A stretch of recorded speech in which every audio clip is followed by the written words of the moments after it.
বর্তমান সমাজের লামজবিরা নবীরে জীবিত মানে না, বলে নবী যেমন মরে গেছিলেন তেমনি মরা আছেন।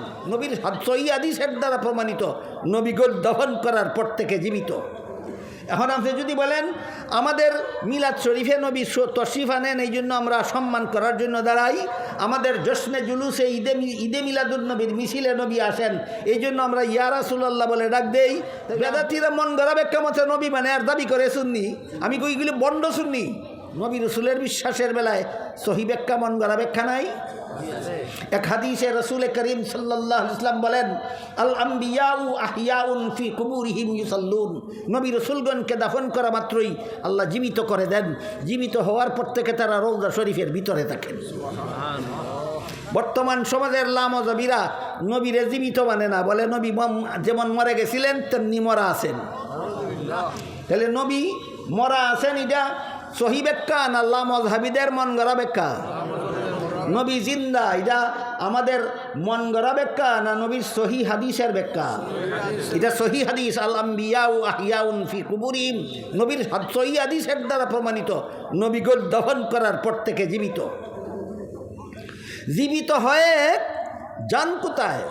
রসুল বলেন ফি কুবুরিহিম, নবী রসুলগণ জীবিত হয়ে আপন আপন রওজা শরীফের ভিতরে থাকেন।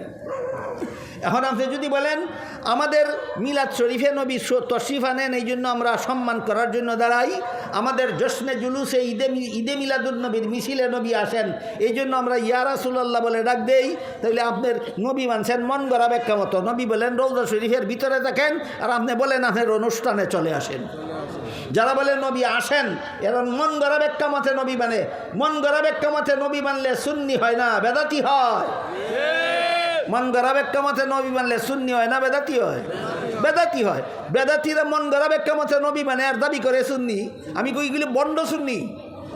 কতগুলি বন্ড আছে, একদল বন্ড আছে বন্ড খুদা, একদল বন্ড আছে বন্ড নবী, একদল বন্ড আছে এটা বন্ড পীর, আর একদল সুন্নি আছে বন্ড সুন্নি।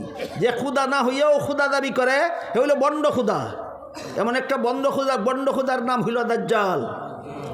যে নবী না হইয়াও নবী দাবি করে সে হইল বন্ড নবী। এমন একটা বন্ড নবীর নাম হইল গোলাম আহমদ কাদিয়ানি। যে পীর না হইয়াও পীর দাবি করে সে হইল বন্ড পীর। এমন একটা বন্ড পীরের নাম হইল দেওয়ানবাগি। আর যে বেদাত কইরেও সুন্নি দাবি করে সে বন্ড সুন্নি। বলেন বেদাত করলে আহলে সুন্নাত ওয়াল জামাত হয় না? ইমানের কথার সহি ব্যাখ্যার জন্য সুন্নতে রাসূল আর জামাতে সাহাবাকে মাপকাঠি মানলে আহলে সুন্নত হয়। সুন্নতে রাসূল এবং জামাতে সাহাবাকে আদর্শ মাপকাঠি মানলে। কাজে আমি নবী বিশ্বাস করে যে মুসলমান হইলাম, আমি মন গড়া ব্যাখ্যা মতে নবী মানি না, আমি সুন্নতে রাসূল এবং জামাতে সাহাবার ব্যাখ্যা মতো নবী মানি। নবী রসুল সম্পর্কে একটা সহি ব্যাখ্যা শুনাইলাম, তারা দাফনের পর থেকে জীবিত। আর একটা সহি ব্যাখ্যা হইল তারা রওজা শরীফের ভিতরে থাকেন, তারা রওজা শরীফের ভিতরে থাকেন।